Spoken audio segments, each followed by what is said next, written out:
For many people, the idea of eating well is inseparable from tracking. Calories, macros, points, apps, food scales. Healthy eating often feels like a constant accounting exercise. But research over the past decade has quietly challenged this approach. According to health authorities and nutrition scientists, most people do not need to track their food to improve health, and in many cases, tracking actually makes eating harder to sustain. The reason is simple. The human body is not designed to operate like a spreadsheet. Appetite, fullness, energy, and metabolism are regulated by biological signals, not numbers. When eating aligns with those signals, regulation improves naturally. When eating fights them, tracking becomes necessary just to stay afloat. This is why institutions like the World Health Organization no longer recommend calorie counting as a primary strategy for population health. Tracking may work short-term for some individuals, but it consistently fails as a long-term solution at scale. People stop tracking, feel they've failed, and return to the same patterns, often with more frustration than before. Research shows that people who eat better without tracking tend to focus on food structure and habits, not numbers. Instead of asking, "How much did I eat?" they ask, "What did I eat?" and "How did it make me feel?" This shift turns eating from a control problem into a feedback system. One of the strongest research-backed principles for eating better without tracking is prioritizing minimally processed foods. Foods that still resemble their original form: vegetables, fruits, whole grains, legumes, eggs, fish, dairy, meat, nuts, and seeds naturally regulate appetite. They digest more slowly, trigger fullness signals, and reduce the likelihood of overeating without conscious restraint. This is why studies repeatedly show that people eating diets high in ultra-processed foods consume more calories without intending to, even when meals are similar in size. Ultra-processed foods bypass satiety mechanisms. Real food restores them. No tracking required.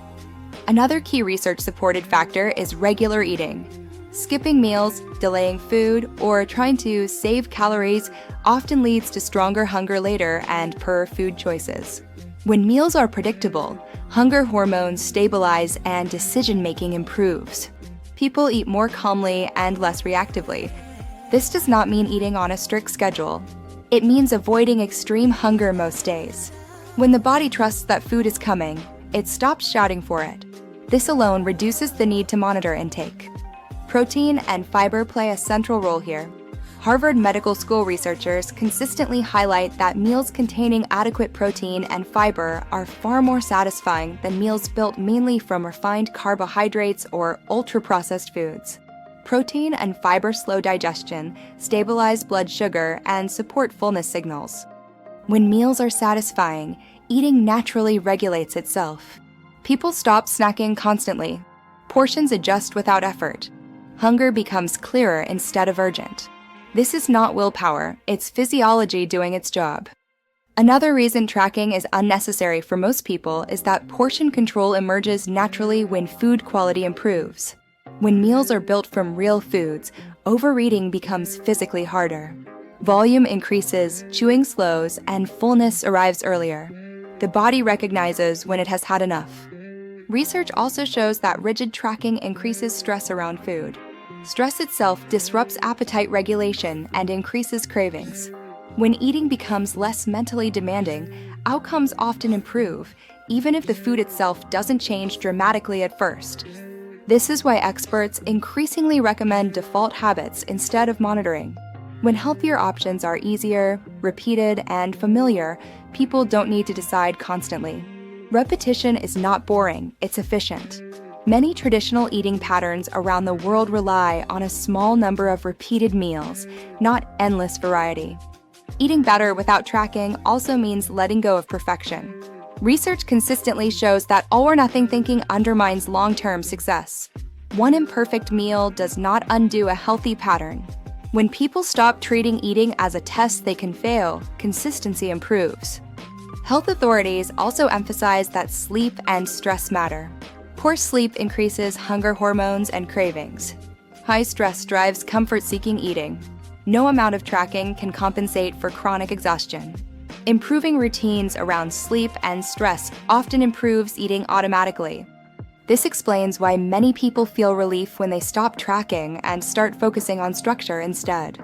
Meals become calmer. Hunger feels predictable. Food decisions require less effort.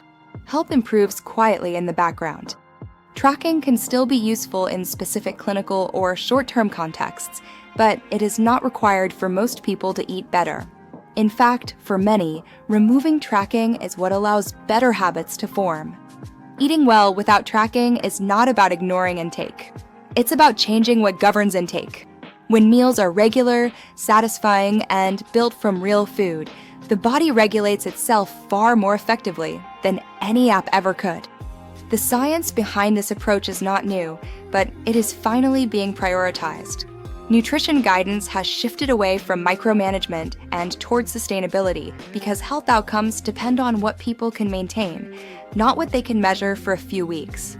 If eating has felt exhausting, stressful, or fragile, the solution may not be more discipline or better tracking. It may be simpler habits that make tracking unnecessary. Eat mostly real food. Eat regularly. Build meals that satisfy. Reduce ultra-processed defaults. Be consistent, not perfect. That's how people eat better without tracking, and the research supports it. If you want more clear, science-based explanations without food guilt or complexity, feel free to follow along. Sometimes the healthiest change is removing the tools that made eating harder than it ever needed to be.